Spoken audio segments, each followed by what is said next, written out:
ونعوذ بالله من شرور أنفسنا ومن سيئات أعمالنا. من يهدي الله فلا مضل له ومن يضلل فلا هادي له. وأشهد أن لا إله إلا الله وحده لا شريك له شهادة تنجي قائلها من عذاب النار. وأشهد أن محمدا عبده ورسوله صلى الله عليه وسلم. فإن أصدق الحديث كتاب الله وخير الهدي هدي محمد صلى الله عليه وسلم. وشر الأمور محدثاتها وكل محدثة بدعة وكل بدعة ضلالة وكل ضلالة في النار. أعاذنا الله منا وإياكم من النار. إخوة الإيمان، أوصيكم وأوصي نفسي بتقوى الله عز وجل. إذا المرء لم يلبس ثيابا من التقى تقلب عريانا ولو كان كاسيا. وخير لباس المرء طاعة ربه ولا خير في من كان لله عاصيا. ndugu zangu Waislamu, ama maudhu khutbatina al-yawma, ama maudhu ya khutba yetu ya leo, baada ya kukuhusieni na kuihusia nafsi yangu kumcha na kumwogopa Allah subhanahu wa ta'ala, inwanuha yaqul, unwani yake nasema la taf'alu 10 fatasma 10. Usiyafanyi ndani ya maisha yako mambo 10 ukaja kusikia kinyume chake mambo 10. La taf'alu 10 fatasma 10. Usiyafanyi mambo 10 ndani ya maisha yako. Maisha yote ambayo unaishi mwanadamu, baadhi ya mambo nenda unajichunga.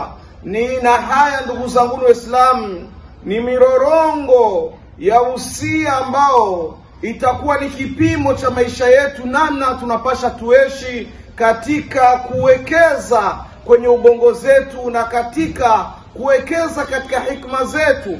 Kwa hivyo ndugu zangu Waislamu, haya walianena ulama, wameyasema ulama kwa kuwaelekeza waja wa Allah subhanahu wa ta'ala. Kwa hivyo jambo la kwanza kabisa wakasema la tadkhulu fi ma la ya'nika.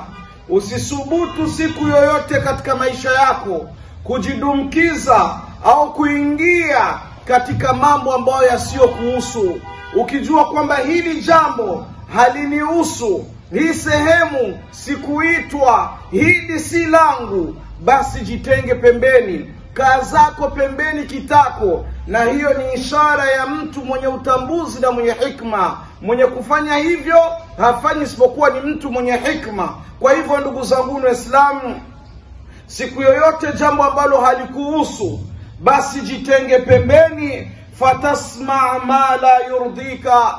Hivyo unaweza ukaliingia ukasikia yasiyokuhusu, yani ukasikia mambo ambayo hayatokuridhisha kwa sababu jambo lilikuwa sio lako. Ulipoliingia labda ukajibishwa maneno ambayo hayakukuridhisha, au ukayakuta mambo ambayo ulitengwa wa kutaka uyaone ukayashuhudia, ikawa ndugu zangu Waislamu ni pigo kwako. Na yote haya wastadalla wakastadili biaqwali nabii sallallahu alayhi wasallama, kwa maneno ya mtume Muhammad sallallahu alayhi wasallama aliposema man dakhala ma la ya'nihi, yoyote ambaye ataingia katika mambo yasiyomuhusu, laqiya ma la yurdihi, atakutana na yale ambayo yasiyomridhisha. Mara nyingi sana hutokea hivyo ndugu zangu Waislamu. Kisha akaendelea kusema min husni islamil mar'i, katika Uislamu uliokuwa mzuri wa mwanadamu wa mtu, tarkuhu ma la ya'ni, ni kuachana na kuepukana na yale ambayo yasiyomridhisha. Faqala Ibn al-Qayyim al-Jawzi, anasema Ibn al-Qayyim al-Jawzi, kana an-nabiy sallallahu alayhi wasallama, na hiyo ilikuwa ni katika tabia ya mtume sallallahu alayhi wasallama, tawilu sukut, alikuwa ni mwingi wa kunyamaa. Utamuona ameketi bila kusema kwa muda mrefu. La yatakallamu fi ghairi haja, alikuwa hazungumzi isipokuwa panapokuwa kunahitajika kuongea. Wala yatakallamu fi ma la yani, kisha akasema wala alikuwa hazungumzi yale ambayo yasiyomuhusu, wala yatakallamu illa fima yarju thawabuhu, wala alikuwa hazungumzi jambo isipokuwa ameliweka katika mizani, labda hili neno nikilizungumza mwenzangu atalipokea vipi na Allah subhanahu wa ta'ala atanipa thawabu. Maana yake azungumzi jambo ambalo yani isipokuwa lile ambalo anatarajia kwamba atapata thawabu ndani yake. Haya nazungumza ni mazuri, na haya ni misingi ya kuwekeana amani baina yetu. Mtu unapotaka kutamka hata kumsemeza mkewe au kumsemeza ndugu yako, fikiria yale ambayo yanatoka ndani ya kinywa chako. Je, yatamridhisha? Je, ni sawa na heshima yake?